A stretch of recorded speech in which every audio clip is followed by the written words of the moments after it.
පුදුකුඩි ඉරිප්පු බටහිර ප්‍රදේශයෙන් LTT ත්‍රස්තවාදීන් නීති විරෝධීව පවත්වාගෙන ගිය පොහොර ගබඩාවක් සොයා ගැනේ.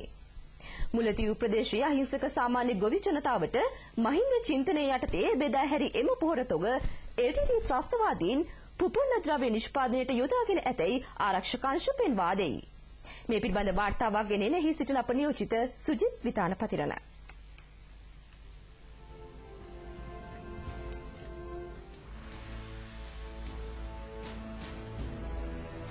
LTT සංවිධානය විවිධ ප්‍රදේශයන් වල ක්‍රියාත්මක වුණා. එහෙත් මුලතිව් පුතුකුඩිරිප්පු ප්‍රදේශ LTTයේ නීති විරෝධී ජාවාරම් යුදමය ක්‍රියාකාරකම් මෙන්ම ප්‍රධානතම ත්‍රස්ත නායකයන්ගේ රැඳවුම් පොළ ලෙස හැඳින්විය හැකියි.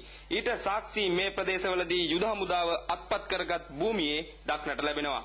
පුතුකුඩිරිප්පු බටහිර ප්‍රදේශයේ ඝන වනාන්තරය තුලයි මෙම දැවැන්ත පොහොර ගබඩාව යුද හමුදාව අත්පත් කරගනු ලැබුවේ. මහින්ද චින්තන වැඩපිළිවෙල යටතේ උතුරේ අහිංසක ජනතාවගේ වගා කටයුතු සඳහා ලබා දුන් පොහොර ඝන වනාන්තරය මැද ගබඩා කොට ඇති ආකාරයයි මේ. LTT ත්‍රස්තවාදීන් ඔවුන්ගේ පුපුරන ද්‍රව්‍ය සකස් කිරීම සඳහා මෙම පොහොර තොගය භාවිතා කොට තිබෙන්නේ. රජයේ පොහොර සහනාධාර වැඩපිළිවෙල යටතේ ලබා දුන් පොහොර මළු දහසකට වැඩි ප්‍රමාණයක් මෙහි පවතිනවා. විසිවන පාබල හමුදාව මෙම නීති විරෝධී ජාවාරම් තිප්පොළ අත්පත් කරගනු ලැබුවේ. ගබඩාව තුල වූ පොහොරවල හරි අඩක් රැගෙන යමින් LTT මෙම ප්‍රදේශයෙන්ද පලා ගොස් තිබෙන්නේ. ගබඩාවේ ප්‍රමාණය අනුව විශාල පොහොර ප්‍රමාණයක් මෙහි ගබඩා කොට තිබූ බව පැහැදිලි. උතුරේ ජනතාවට ලබා දුන් පොහොර සහනාධාරය සම්පූර්ණයෙන්ම ත්‍රස්තවාදීන් ප්‍රයෝජනයට ගෙන තිබෙන්නේ.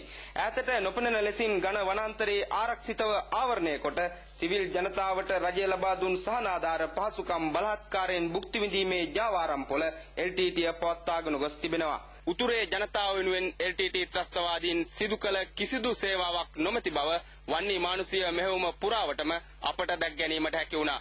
LTT ත්‍රස්තවාදීන් ගබඩා කොට තිබූ මෙම පොහොර ගබඩාව තුළිනුත් මෙම තත්ත්වය තවදුරටත් සාක්ෂි සහිතව සනාථ වන ආකාරයක් අපට දක්නට ලැබුණේ.